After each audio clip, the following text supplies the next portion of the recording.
apa perbedaan keberlanjutan antara Pak Prabowo dan Mas Jokowi Junior dan Mas Ganjar dan Prof Mahfud. Nah, kalau dilihat Jokowism itu menurut saya Mas Ganjar itu guru yang baik untuk Mas Kaisang belajar. Kalau dari Mas Ganjar Prof Mahfud itu nggak perlu lagi untuk diajarin nilai kejokowian itu, karena camp ini yang menghasilkan Jokowi lebih maju, lebih adil. Itu kan pengakuan Mas Anies. Betul, yang bukan mengatakan perubahan. sini sudah maju, sudah adil. Tapi ini spanduk lama, Mas. Saya rasa kalau Mas Kaisang mendengar ini dia nggak usah bingung lagi.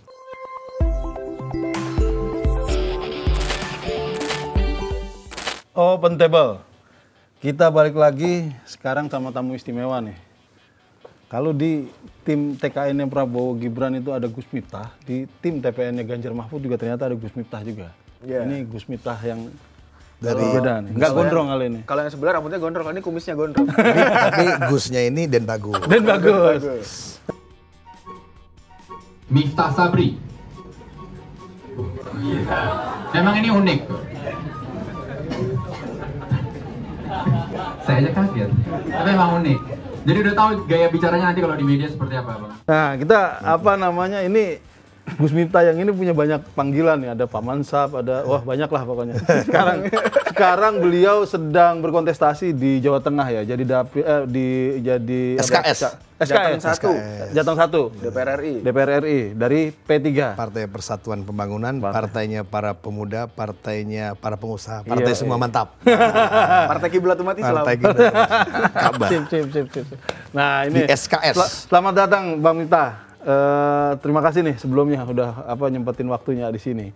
Kita mau ngobrol-ngobrol panjang nih kayaknya soal kemarin masih rame soal debat tuh, debat pertama 3 capres, ada Mas Anies, Pak Prabowo, Mas Ganjar kemarin. Masing-masing orang punya opininya sendiri-sendiri. Tapi saya menarik tuh menggarisbawahi komentarnya Ketua Umum PSI, Mas Kaisang. Kemarin kan dia bilang, saya bingung nih nonton. Yang satu jelas kalau Mas Anies perubahan, satu Pak Prabowo keberlanjutan, Mas Ganjar dia mana bingung ya? katanya. Iya, dia bingung. Kalau Bang Miftah gimana nih responnya? Kalau bingung itu kan kalau dalam psikologi mengalami disonansi kognitif. Oke, Disonansi. menarik. Disonansi kognisinya disonan. Jadi sebenarnya nggak perlu bingung ya. Menurut saya justru clear bahwa dalam Pilpres ini ada 2 kandidat yang merupakan continuity candidates. Dan ada 1 kandidat yang change candidates. Oke. Jadi continuity kandidat adalah kandidat keberlanjutan. Ya. 2 orang. Saya pakai istilah camp lah. Ada 2 camp. dua camp. Jadi memang ini adalah 3 horse race. Ada 3 kuda yang bertarung. Tapi dari segi naratif dia 2 horse race tetap. Oke. Nah, dari keberlanjutan itu pertama ada Mas Ganjar dan Prof Mahfud. Yep.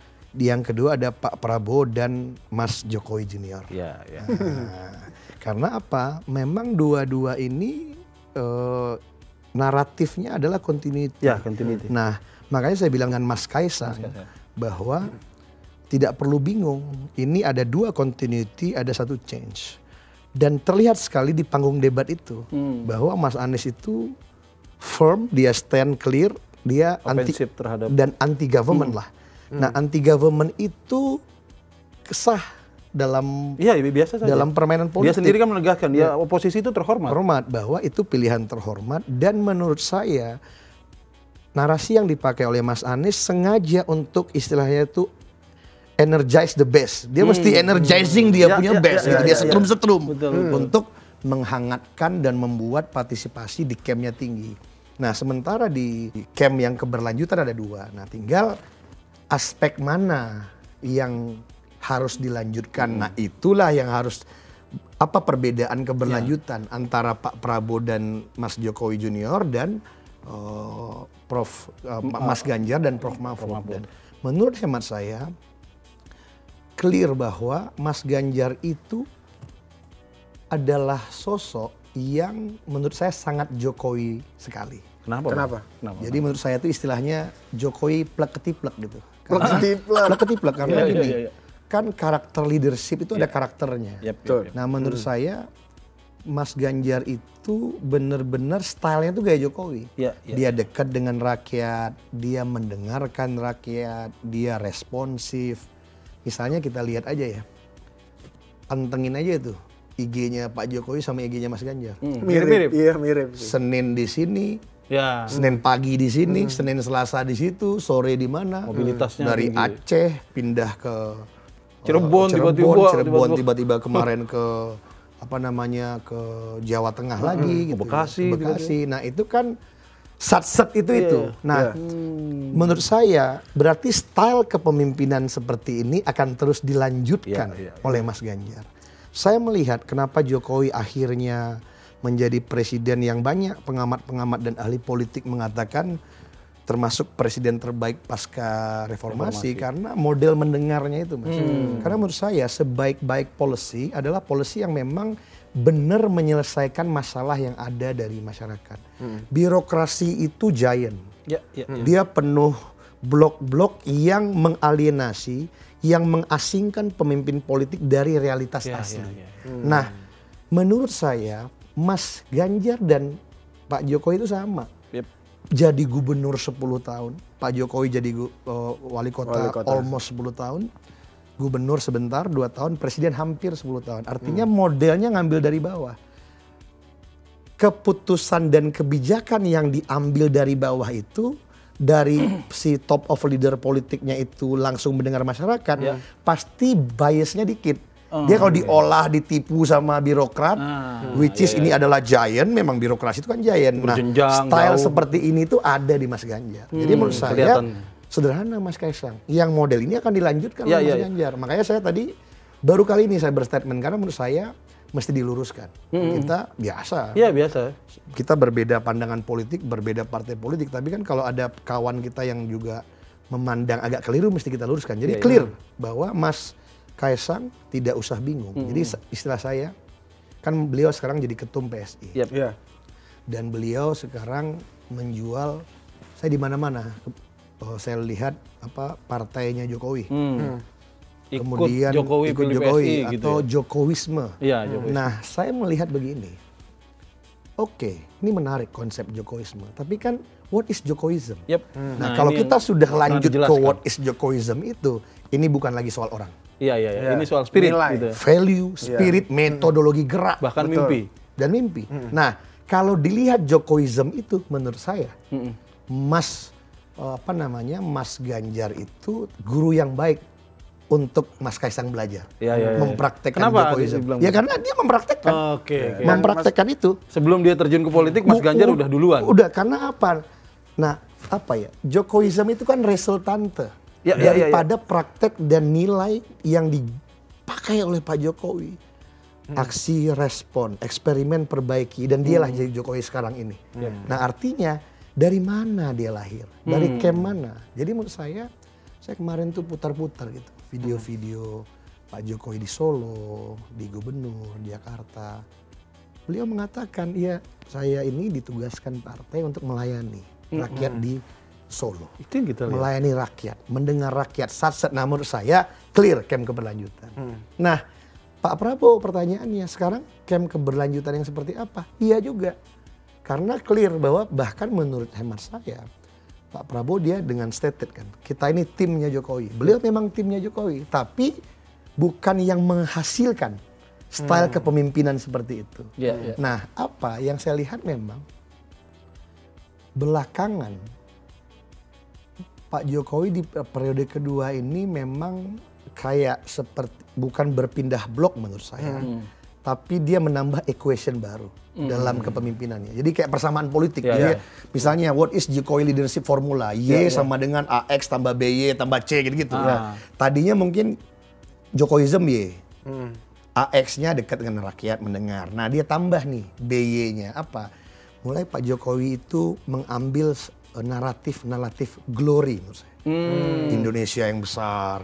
Kalau dulu populis kan. Dulu populis rakyat. Sekarang saya perhatikan menurut hemat kami di periode kedua ini beliau mencoba mengambil panggung-panggung internasional. Panggung besar. G20, mengadakan Asian Games. Asian Games, kepemimpinan ASEAN ya Iya, kemarin. ASEAN. Yang memang, nah ini harus, makanya saya bilang bahwa saya merasa kepemimpinan Pak Jokowi yang hampir 10 tahun itu kita progres, Mas. Betul. Progresio gitu. Oh iya, Kita itu tuh harus nggak regres semuanya gitu. diakui. Bahwa kita nggak usah tinggi-tinggi deh di kawasan Asia Tenggara. Saya punya banyak sahabat di Malaysia, di Filipina, di Brunei. Dulu kalau kita ke Indonesia itu, ya mungkin kita lebih ke Malaysia nampak kemajuan. Dan teman saya di Malaysia bilang bahwa lebih keren negara kamu daripada negara saya sekarang. Ada progresif. Progres. Dan kelihatan Artinya, sekali. Nah, di saat itu ini naratif yang dari dulu Pak Prabowo kan kita negara besar, Ya, kita ya. macan Oh, Asia. itu, Nah, itu. dulu itu tidak banyak yang people buy the idea. Pemimpin yang memimpin kejayaan kebesaran. Nah, sekarang jadi bertemu equation persamaan Pak Prabowo dengan Pak Jokowi. Dan ketika Pak Prabowo bergabung di dalam tim Pak Jokowi, beliau melihat, nah saya setuju bahwa kan begini ya. Saya tuh banyak ngobrol politik dengan Mas Sandi kan. Dan Mas Sandi juga menurut saya, Sandiaga Uno. iya Mas Sandiaga Uno, juga orang yang ikut menambah equation ini kan. Artinya kan, Memberi masukan lah. artinya unity government ini, pemerintah gabungan antara rival dan kompetitor yang bergabung ini, pasti akan menciptakan approval rating yang tinggi. Jadi menurut saya, kenapa saya melihat bahwa approval rating pemerintahan Jokowi yang tinggi ini semua orang taruh saham di situ. Pendukung Pak Jokowi, style leadership-nya, pendukung Pak Prabowo, Mas Sandi juga. Nah, apa yang menurut saya setuju bahwa regardless our political differences, apapun perbedaan politik kita, sepanjang kita memikirkan negara, maka kita akan menemukan titik pertemuan. Dan saya melihat sebenarnya di dua camp keberlanjutan tuh pasti nanti akan menemukan titik temu.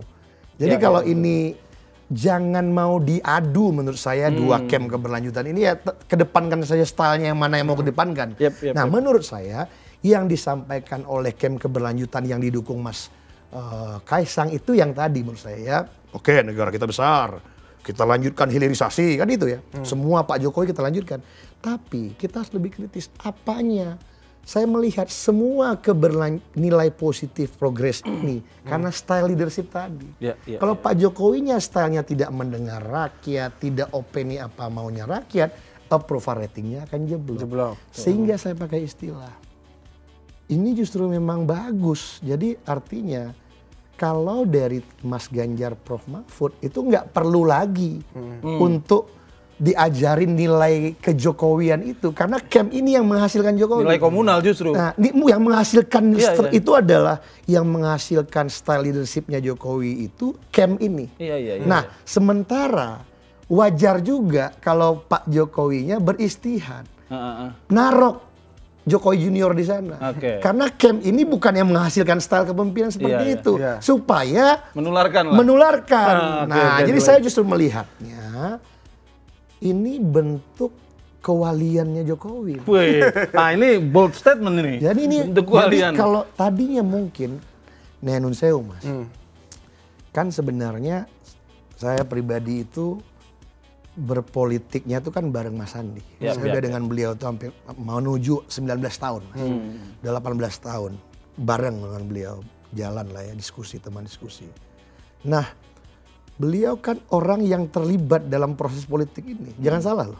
Dulu kan beliau adalah kompetitor yang bergabung di sini. Dan Mas Sandi kan juga punya pendukung. Pak Prabowo juga punya pendukung.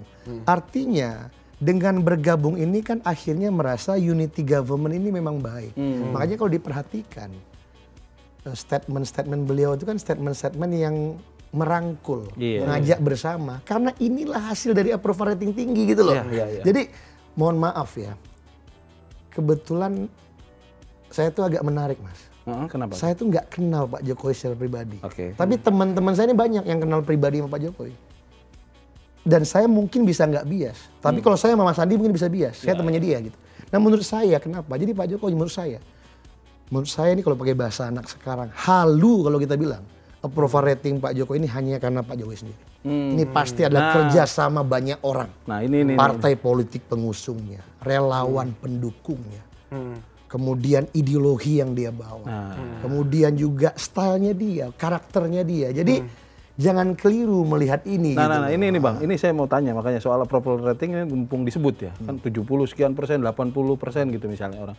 Kemudian di akhir-akhir masa ini kemudian orang berdebat, ada dua positioning. Ya memang Jokowi segitu gitu ya, ada yang posisinya begitu. Ini fakta bahwa survei menyatakan begitu, tapi ada juga posisi oposisif yang bilang lihat itu ilusi, itu mitos. Karena nggak ada oposisinya. Iya, nggak ada oposisinya. Atau dibilang, ya coba tanyanya lebih panjang gitu misalnya. Jangan cuma puas atau enggak, tapi yang lain-lain gitu. Nah ini ada dua posisi. Abang ini tadi berarti kan ngasih perspektif baru nih soal memandang Gini, kebetulan saya tuh penganut aliran politik, data-driven politik. Saya rasa-rasanya, dulu kan saya tuh memang akademisi dan peneliti politik. Yang sekarang dengan Mas Andi menjadi politisi, berpraktek politik. Dalam melangkah, tradisi saya itu sangat data driven. Jadi dari data yang kami punya bahwa memang hari ini itu tadi negara kita tuh dalam progres. Jadi sebenarnya ada lagi Mas yang mungkin saya bisa hanya baru di Main TV saya bongkar aja. Ini menarik, eksklusif. Eksklusif. Coba. Saya bongkar. Sebenarnya ada yang di atas itu Mas. Apa tuh? Nation direction, arah negara. Apa ini? Baru nanti approval rating. Tapi memang approval rating ini agak unik juga nih. Approval rating ini saya ke teman-teman yang ahli politik yang lebih serius. Saya sekolahnya sih nggak serius, prakteknya yang serius. Jadi sekarang ini kan kalau di Indonesia itu, kalau di Amerika pertanyaan itu apakah you approve Biden administration, Obama administration, approve, disapprove. Pertanyaannya gitu. Kalau di Indonesia ini saya lihat di teman-teman lembaga survei dan pollster itu pertanyaannya seberapa puas Bapak Ibu Saudara dengan kinerja pemerintahan Bapak Presiden Jokowi, Bapak SBY. Sangat puas, tidak puas sama sekali. Nah, dua ini dibagi dua. Nanti dikelompokkan yang sangat puas dengan puas jadi kelompok puas, dia definisikan sebagai approve, ini sebagai disapprove. Nah, ini ada dua nih. Arah negara dari data yang saya punya, 80% pemilih mengatakan negara kita sedang menuju arah yang tepat. Artinya election ini bukan election change. Karena 20% yang mengatakan arahnya salah. Dan ini yang saya lihat sama hampir-hampir mirip dengan pendukungnya Mas Anies per survei hari ini. Karena Mas Anies change yang mengatakan negara ini salah arah. Sekitar 20%. 20%. Tapi kan angkanya hari ini Mas Anies di atas 20. Nah, bisa kita slice lagi hanya di Main TV. Dari 80 yang mengatakan arahnya sudah tepat, 75% puas, 70 sampai 75. Kita nggak usah ambil yang 75, ambil yang 70 aja.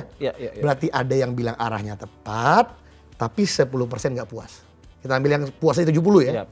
Nah, dari camp 70 inilah ada pendukung Mas Ganjar dan Pak Prabowo. Sehingga kalau 70 ini dibagi dua, kata saya masih 35-35. Anies masih ini. Kalau Mas Anies change, mohon maaf Mas Anies, saya itu kenal baik sama Mas Anies. Negara kita ini menurut saya sekarang kalau kita tanya masyarakat bawah, progres. Nah, walaupun mungkin saya kemarin itu sedang habis mengunjungi dapil saya di sebuah desa di puncak gunung di Klaten. Ini menarik. Namanya Desa Boja. Saya lihat ada poster Mas Anies. Anies Baswedan, lebih maju, lebih adil. Itu kan pengakuan Mas Anies. Betul, yang bukan mengatakan perubahan. sini sudah maju, sudah adil. Tapi ini spanduk lama, Mas. Boleh. Ada lebih maju. Artinya mengakui bahwa narasi maju. Tapi mungkin dia bilang, kurang maju sekarang, saya mau lebih maju. Kurang adil sekarang. Nah makanya ada istilah beliau kemarin-kemarin kan. Ini soal keadilan. Ini soal perasaan keadilan. Jadi kira-kira seperti itu. Nah berarti kan begini. Dari yang 80-70 tadi menarik loh. Berarti ada orang yang mengatakan arahnya negara tepat, tapi dia nggak puas. Ada orang yang puas, tapi dia juga pilih Mas Anies itu ada. Nah inilah yang namanya disonansi kognitif voter. Jadi voter itu mengalami disonansi kognitif. Pikiran dan perasaannya. ini pernah terjadi, pengalaman saya. Nah pengalaman saya bareng Mas Anies dan Bang Sandi di Jakarta. DKI. Dulu itu approval ratingnya BTP itu adalah 75%. Yep. Tapi dari yang 75% mengatakan BTP udah kerja bagus, dia bener ngelain rakyat Jakarta, 30% akan pilih dia, 30% nggak mau pilih dia. Nah. Jadi itu wajar saja yang puas tapi nggak milih karena ternyata ada variabel lain. Ketika orang memilih itu kan tidak hanya rasional, ada juga rasa, ada psikologi dan. Nah ini clear. Saya rasa kalau Mas Kaisang mendengar ini dia nggak usah bingung lagi. Nah, ini kemudian soal survei tadi menarik tuh. Kan ini juga lagi dinarasikan gitu. Kemudian Prabowo itu akan menang 1 putaran. Tapi kalau melihat survei itu kan jauh berarti. Sebenarnya untuk menang 1 putaran. Artinya tetap akan 2 putaran. Kalau menurut saya belum melihat ini per hari ini untuk 1 putaran. Jauh masih lah ya. Kalau saya nggak tahu, saya agak orangnya belak-belakan lah. Iya. Kalau kita datang, antum nyamar, orang nggak tahu antum siapa, antum nyamar di kampanyenya Pak Prabowo. Nanti di sana kita 1 putaran. Waktu nanti nyamar lagi ke tempatnya Mas Ganjar. 1 putaran lagi ngomong untuk mengenergize base. Di tempat Mas Anies juga sama. 1 putaran juga. Karena kan pemilih di bawah ini nggak ngerti baca begini-begini kan. Oh kita menang ini. Gini loh. Kita lihat misalnya setiap kumpulan Mas Anies sama Caimin itu rame. Iya. 25% dari 200 juta itu banyak Ya Mas. banyak. Jadi kalau hanya sekedar misalnya dia lagi pergi ke basisnya 200.000, 300.000 orang itu sedikit. Iya. Untuk kalau kita menggambarkan pemilih itu seperti samudra luas, maka misalnya ya kalau 5% itu kan ya cuma air di kolam aja, tapi kan air di danau itu ya atau di kolam ya banyak juga. Jadi menurut saya belum melihat data ini akan ada 1 putaran. Ini tetap 2 putaran. Nah tinggal pertanyaannya, apakah yang akan menemani Pak Prabowo yang sekarang leading nomor 1 itu adalah Mas Anies atau Mas Ganjar? Tergantung menurut saya nih. Kalau partisipasi di tempat Mas Anies tinggi, mungkin Mas Anies akan ke putaran 2. Tapi kalau partisipasi para marhen-marhen ini juga militan, ini akan Mas Ganjar. Karena menurut saya, Indonesia nih Mas, ya udahlah mungkin kalau ada yang kritik saya nggak apa-apa lah. Hari ini kan partai yang memang kuat di bawah, ideologi masih jalan, organisasinya paten itu kan 2 aja. Di Mas Ganjar ada PD Perjuangan, di seberang sana ada PKS. Oh iya. Yang benar-benar itu militan. Sampai akhirnya kalau ke akar rumput beneran. untuk memobilisasi partisipasi pemilihnya bisa tinggi. Dan itu tidak sedikit. Indonesia ini luas Mas. Betul. Nah menurut saya ini tetap akan ke round 2 dan kalau kita tanya election ini naratifnya, this is the continuity election. Clear. This is not change election. Jadi peluang orang yang melanjutkan kayak Mas Ganjar Besar. dan Prabowo Bisa. itu Lebih lebih besar. besar ketimbang. Bahkan Karena bisa apa? berbagi ceruk nih berdua ya. Berbagi ceruk berdua. Lain kalau 40 Mas. 40, makanya lain nih. Nah ini saya apa? Saya buka lagi nih ilmu kita di sini nih. Lain kalau pertanyaannya, menurut Bapak negara kita ini menuju arah yang benar atau tidak? Kalau bilang ya 40 arah yang salah, 60 arah yang benar. Nah, ini Mas Anies bilang change, tewas yang 60. Iya, bisa terbuka banget. 60-nya bagi 2, dia bagi dia di sini 40. Iya, Menang dia. betul. Nah itu yang saya lihat tidak gitu. Jadi ini adalah election change dan menarik, saya tuh merasa mendapat hikmah yang banyak gitu. Nah. Dengan maju di Semarang, Kendal dan Salatiga. Saya datang ke kampung-kampung di Jawa Tengah. Di basisnya Mas Ganjar. Saya sengaja kalau habis bertemu tim random saya datang ke masyarakat biasa. Yang pokoknya di kampung itu Mas, di desa yang jauh dari peradaban itu. Yang itu tuh saya merasa kalau kita tatap, kita bersalaman dengan tangannya itu keras. Seperti memang dia bertani. Kita lihat kulitnya legam, terbakar matahari. Tapi wajahnya itu bersinar menurut saya. Orang ikhlas. Itulah mungkin marhen-marhen yang disebut Pak Bung Karno. Saya tanya, Pak D, pilpresnya sopo sampean? Aku Ganjar Mas, tapi aku bingung Mas. Kenapa ya Pak Jokowi dukung Pak Prabowo? Jadi yang terjadi itu bingung. Nah di sini saya sampaikan di Main TV, nggak usah bingung. Mas Ganjar itu melanjutkan pemerintah Pak Jokowi. Karena pada prinsipnya pemilih Mas Ganjar ini pemilih Pak Jokowi. Nah cuma saya tuh kok rasan-rasani. Saya tuh bisa memahami juga. Kalau 1 round awal itu, saya sebut Rahim lah. Rahim yang melahirkan Jokowi ini seperti terluka. Sehingga ada periode di mana seperti mengetek keputusan Pak Jokowi merestui Jokowi Junior ini menjadi wakilnya Pak Prabowo. Kalau aku mungkin nggak merasa terluka, karena aku bukan rahim yang melahirkan Pak Jokowi. Tapi kalau rahim yang melahirkan Pak Jokowi. Tapi ketika ini diendapkan dengan tenang, dilihat dengan jernih seperti lagu El Corona itu. Kalau mau melihat ikan di dalam kolam, tenangkan dulu airnya sebening kaca. Jadi kemarin itu rahim yang melahirkan Pak Jokowi dalam kepemimpinan politik itu airnya butek, jadi nggak bisa tenang. Nah sekarang udah tenang, bisa lihat ikannya. Setelah lihat ikannya, ini benar-benar bentuk kewaliannya Jokowi. Memang wali mas. Ini ada survei, ini data lagi mas. Ini menarik. Mohon maaf ya. Surveinya ini banyak jadi joke, sebenarnya enggak. Nah saya bisa bertanggungjawabkan. Saya pernah bikin riset isengan. Siapa yang paling dipercaya oleh masyarakat di NTT dan di Papua? Yang paling tinggi itu kalau dia masih, ya ini modelnya ini ya, tokoh-tokoh dalam sejarah lah. Tokoh yang ada. Nah kita masukin di situ tuh Isa Al-Masih atau Yesus Kristus. Di Papua sama NTT itu yang paling tinggi dipercaya itu Yesus Kristus, Isa Al-Masih. Nomor 2-nya Jokowi mas. Nah saya lakukan juga di Tanah Jawa mas. Siapa manusia-manusia yang dipercaya? Yang tinggi itu kalau dia Muslim Wali Songo mas.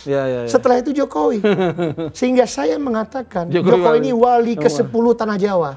Luar biasa. Karena beliau wali, hanya beliau dan Tuhan yang tahu keputusannya ini. Sehingga setelah saya tenang-tenangkan, akhirnya saya jelaskan dengan para pendukung Mas Ganjar di Jawa Tengah. Kenapa Pak Prabowo, kenapa Pak Jokowi merestui Mas Jokowi Juniornya sebagai wakil Pak Prabowo, bentuk kewaliannya Pak Jokowi. Apa bisa dijelaskan nggak? Sehingga dua camp keberlanjutan ini benar-benar akan melanjutkan style kepemimpinan seperti beliau. Yang mengerti rakyat, responsif, satset, mendengar rakyat.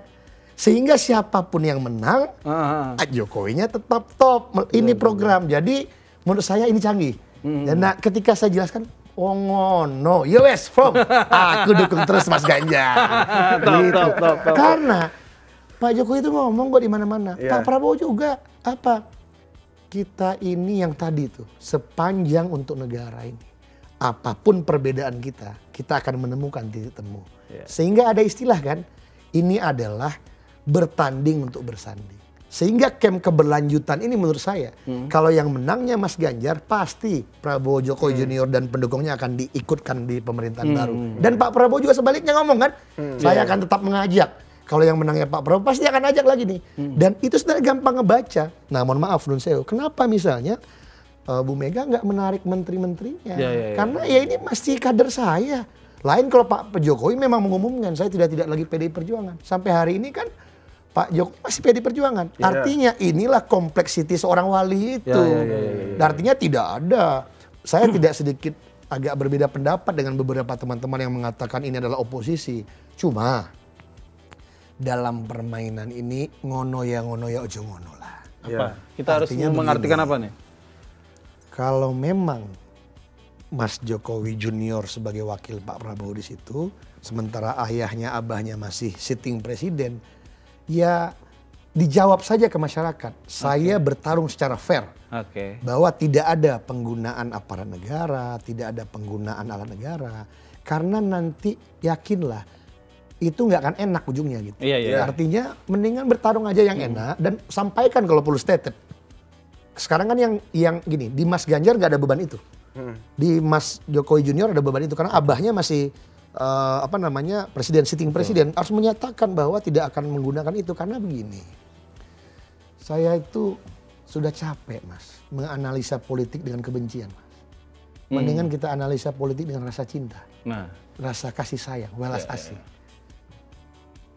Negara ini ada aparat, itu semua itu kan yang membiayai semua rakyat. Betul. Yang oposisi pun membiayai gaji polisi jaksa itu Mas. Gaji Bawaslu KPU. Artinya berdirilah di atas semua kepentingan. Jadi menurut saya berikanlah contoh yang baik sebagai aparat negara untuk bisa punya wisdom gitu loh. Nah, dan saya yakin Pak Jokowi punya wisdom, kan wali gitu. Artinya Mas, ya menurut saya ini bebannya ada di Mas Jokowi Junior. Stated aja, saya sebagai putra presiden tidak ingin ada aparat-aparat yang menjilat abah saya untuk mendapatkan kredit di depan saya. Saya ingin menang dengan fair. Nah itu disampaikan saja. Dan saya melihat juga, oh hari ini naratifnya itu gitu. Tidak, ya saya ini ngerasain mas. Mohon maaf lah bro. Saya ini ngerasain, mohon maaf lagi nih. Dulu saya tuh hadir di KPU pas pendaftaran, pengambilan nomor, debat-debat. Panas suasananya mas 5 tahun lalu. Sekarang ini enggak mas. Ya gimana mas duduk? Di sana ada teman kita. Waduh ada teman kita. Di situ ada teman kita. Itu juga sama. Dan ada tuh yang baru-baru main, ditahan. Yang baru-baru main nih, kita. Dulu tuh memang begitu ngomong nomor 1, nomor 2, nggak ada yang nahan-nahan. Nggak ada yang nahan. Jadi sebenarnya pemilu kita ini udah adem. Ya udah bener nih. Udah bener gitu loh. Bahkan artinya, saling mendisiplinkan diri sendiri. Dan susah juga. Mas Anies itu naratifnya aja yang anti pemerintah. Di dalamnya ada pendukung pemerintah. Nah ini semua racikan waliullah kita Pak Jokowi. Iya kan wali itu. Yang kesawaban Bahmun. Iya. Kesawaban P3. P3. Jadi mun sewu Pak Jokowi, salam kenal. Saya Miftah Sabri dari Partai Persatuan Pembangunan. Tolong bagi dikit Pak, pendukung Bapak di Jawa Tengah kan banyak. Suruh pilih saya Pak.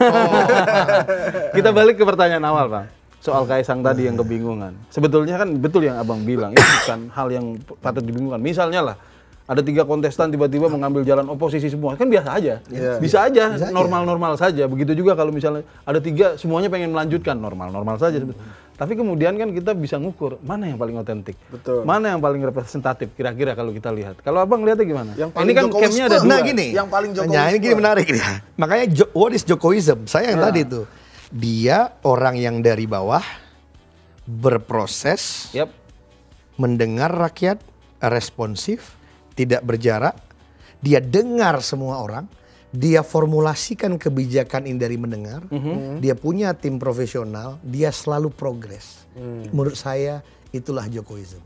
Dan semua formulasi kebijakan itu karena dia ingin serving rakyatnya lebih baik. Sehingga menurut saya jangan dilihat hilirisasi itu ansih hilirisasi.